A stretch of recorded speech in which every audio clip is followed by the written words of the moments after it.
Welcome back, and thanks for joining us on Go Open. I will be as patronizing as possible as long as I believe it will build our viewership, which is already quite good. So thank you so much for all your support. Open source, fantastic idea. Television, an even better idea, where through some sort of illusion, I can't see you, but you can see me. Hello, Mom. Okay, good. So stick around, you can win some fantastic prizes, which we know will make you keep watching because you get something for nothing, and that's how people work. Open source software exists as a result of the combined efforts of millions of computer programmers, users, and software vendors from around the world. They share their intellectual property freely, and they believe that software should cost nothing and should enrich the lives of users. Open source software is the alternative and biggest challenger to closed source or proprietary software. It generally costs the user nothing. It can be distributed freely to anyone. Download it, use it, modify it, and give it away. It's a whole new world. Open source is the future of computing. The business of searching for information has become the internet's killer app, which is short for application. Basically, that's geek speak for the coolest thing since sliced bread. We're not sure what was the coolest thing before sliced bread. We think it might have been bread, or it may have been something that we don't even know what it was, but it was sliced. So we're not sure, but it doesn't matter. But Google has made an enormous business using open source. On the 18th of August, when Google listed on the NASDAQ, it made international headlines because of its phenomenal growth to a value of $30 billion. This company doesn't sell anything physical, but 80% of web users are clued up enough to use Google when they need to do a search. It was quite weird when Google started out. It just appeared on the scene because there were a number of search engines around. And it was basically they sort of suddenly said, okay, we are now the search engine. According to Wikipedia, the raw computing power harnessed by Google makes it the most powerful supercomputer known to humankind. Running at speeds in the region of 300 teraflops, Google's grid computer runs 3 times faster than the Earth simulator. The thing about the speed part is traditionally what you do is take a very large computer and you would load the information into the computer and do a search on it and then give the results to people. The problem with that is that if lots of people come along and hit your site, generally you've got to start adding a hell of a lot of these very big computers in order to do the job. And very big computers come at large price tags. So where they started to innovate was to get high performance out of very low powered machines. Google started out in 1996 as a university research project. 2 PhD students, Larry Page and Sergey Brin, worked out that a search engine based on a mathematical analysis of the relationships between websites would produce better results than other search engines on the web at the time. The essential ingredient in the Google ranking system is to observe that pages that have got lots of links going to them are more likely to be relevant and interesting than pages that have few links going to them. This was their insight and the basis of their first ranking algorithm. Google is now estimated to have more than 60,000 linked computers. The main thing that they need lots of computers for is the processing tasks that are involved in keeping the Google database of web pages up to date. The technology behind Google's search algorithm is a closely guarded secret. If you're someone who's trying to make your website or your company's website appear higher up in the Google rankings, then if you know exactly how Google's doing that ranking, you can tweak your website in special ways so that it comes higher up the rankings. One thing we do know about Google is how it finds things on the web.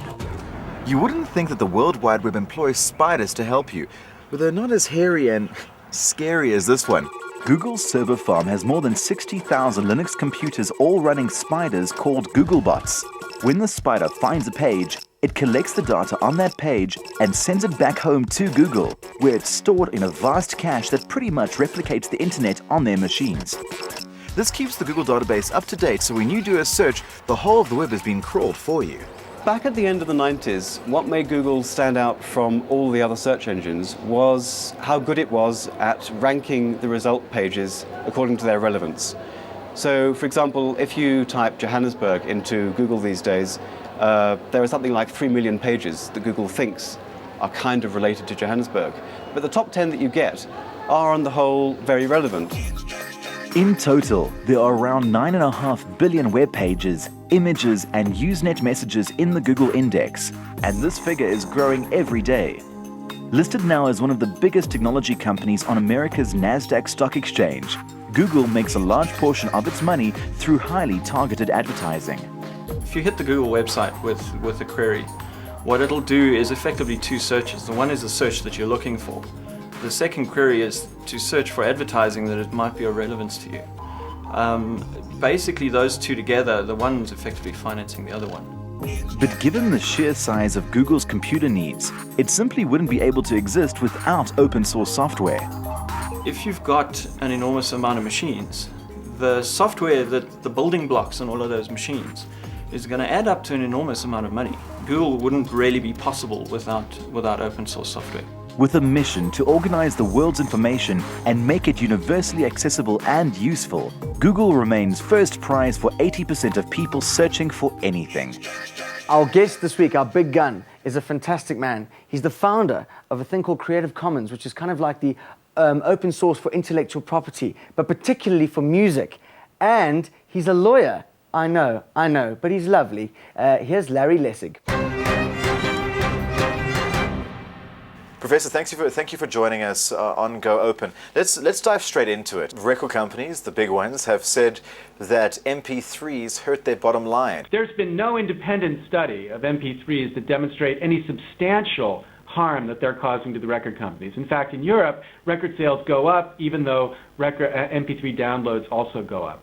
So I think that we should step away from the kind of war rhetoric that the record labels have spun around this, and be a little bit more balanced and reasonable in understanding how this potential for peer-to-peer file sharing could actually be the beginning of a brand new industry. But what's bizarre to me is that policymakers in the United States, and more bizarrely internationally, are so quick to buy this totally predictable party line on behalf of a very small number of record companies. Now, authors and musicians, producers who go under Creative Commons, do they now have should we say, equal legal protection using Creative Commons? They have absolutely the same legal protection.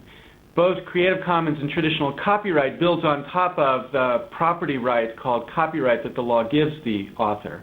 The difference between the two is that the Creative Commons license marks the content with the freedoms that the author intends the content to carry. A lot of record companies would say they deserve most of that copyright. If you release music under a non-commercial license that permits people to share the music but not to sell it, and your music then becomes famous and loved around the world, then record labels will seek you out to be able to find and sign you up for a record contract so that you can begin to sell your music internationally. Once an artist perhaps is ready to go to that big record company, a lot of people say that those record companies are trying to take away that individual's copyright. Companies around the world have increasingly insisted that authors have to sign away all of their rights before they have any right to participate in the distribution system that these publishers have created.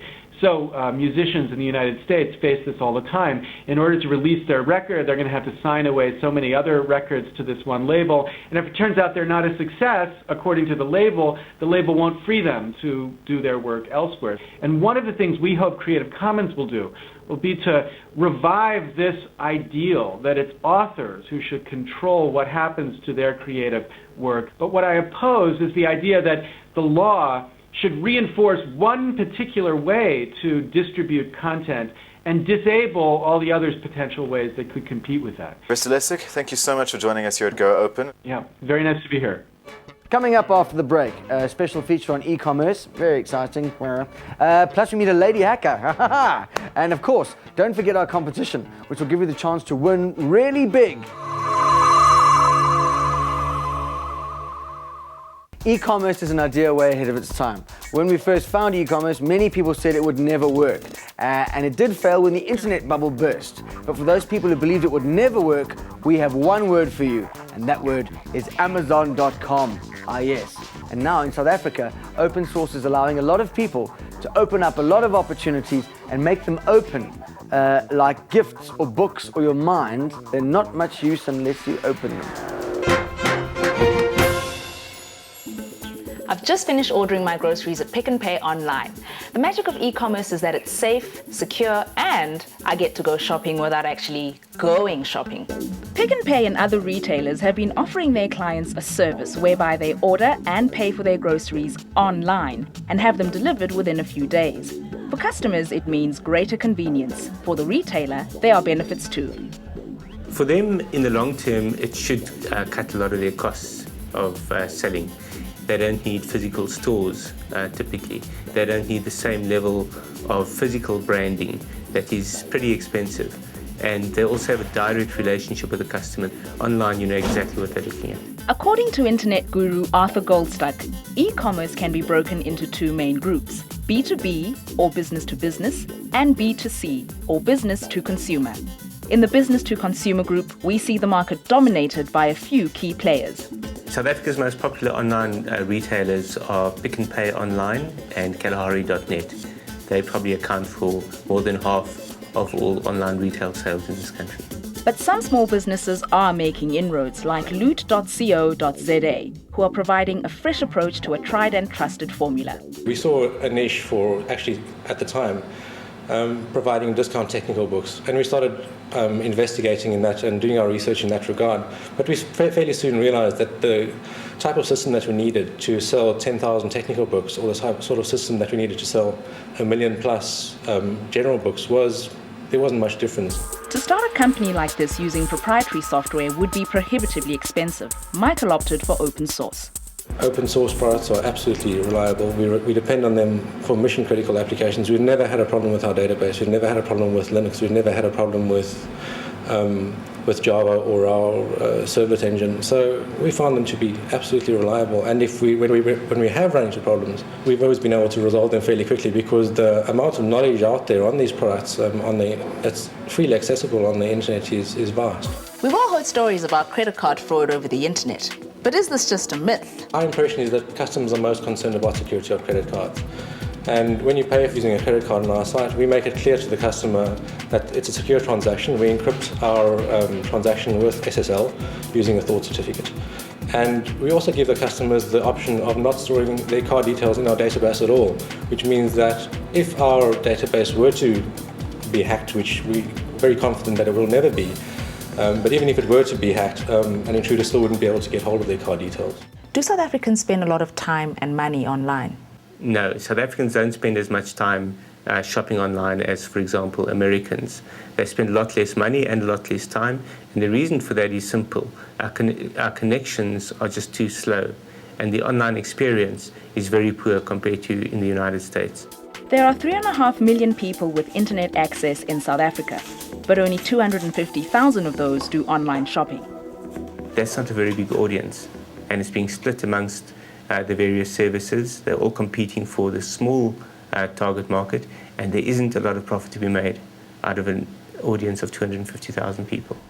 The fact that the internet is not yet pervasive here is a problem for us, but it is a problem that we will get over, and it is a matter of time before the internet is a more convenient way of ordering something in this country than it is going to your local traditional bookstore or CD store or whatever. Like any business, a successful e-commerce site requires hard work, good customer service, and keeping overhead costs down. Open source software provides customizable tools that keep barriers to entry low.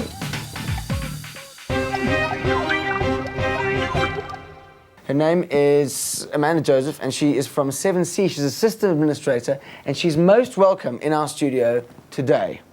Tell me when you first decided that the Geek's Life was for you.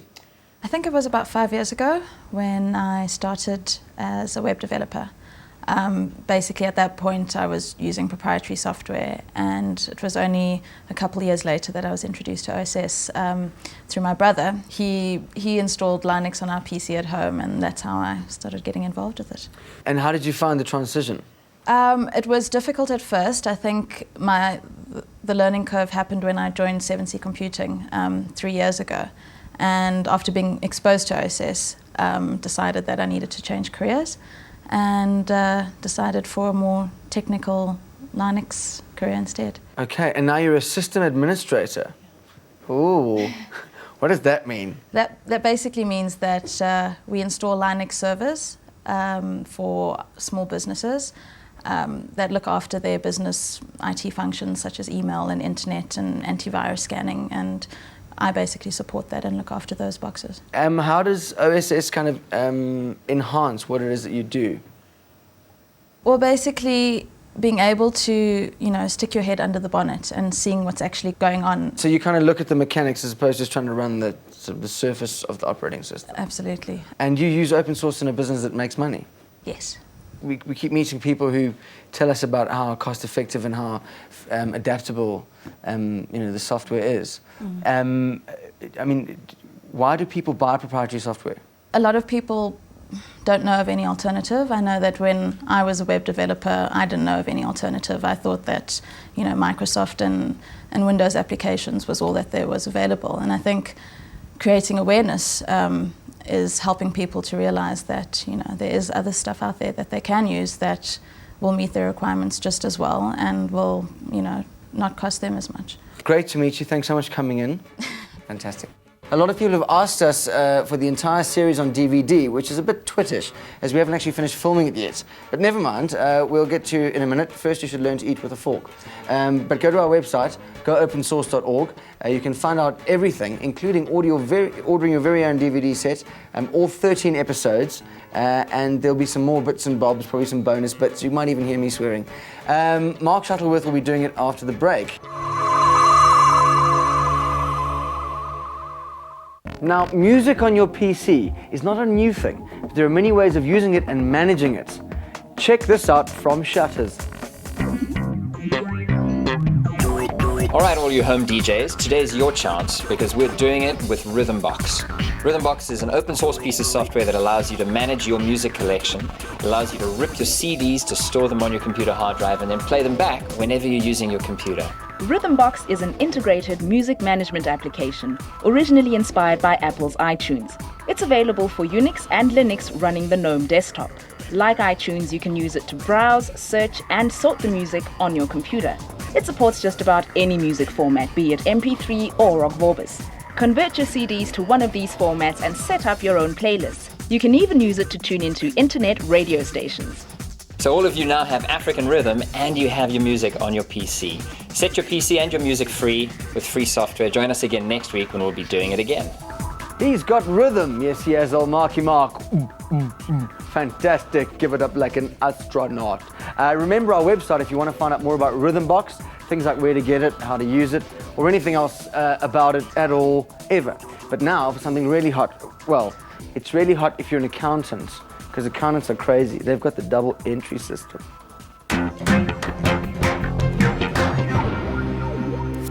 Cash flow is the lifeblood of any business, although keeping control of your debtors, your creditors, your VAT and your income tax can be a nightmare of paperwork. There are software packages out there which can do the job cleanly and efficiently, but they're very expensive. Until now, that is. One of South Africa's most established software packages has now been released as open source. It's called TurboCash. It's a fully integrated accounting software. It fully caters for debtors, creditors, stock control, invoicing, cash book, reconciliations. It allows you, as far as reporting is concerned, you can run a standard balance sheet, a standard income statement, a standard cash flow report. It fully caters for that. TurboCash is a legacy of 16 years of development in the South African and international environment. It is used mainly by small and medium-sized businesses, although it can be scaled to quite a large organization. There are users out there that have up to 7-8 users using TurboCash at the same time. I have people where they do in excess of 200 invoices daily. And then on the other hand, I have other users that do just like one invoice daily. Plugins, some of them developed by other software vendors, provide further functionality, such as internet banking and wide area network support. The company runs training courses and offers various support contracts for a fee. Alternatively, the website lists a host of independent consultants throughout the world. This could happen to you because there's an open source app for almost anything, even how to dress a formerly edgy comedian in stripes and browns. So that's wonderful, but go to the website because you can't believe the things that are out there. There are even websites for people who think that the new National Party is still new or in fact a party. So I'm going to go this way and jump off the cliff called Former Career, and I'll see you later. Bye-bye.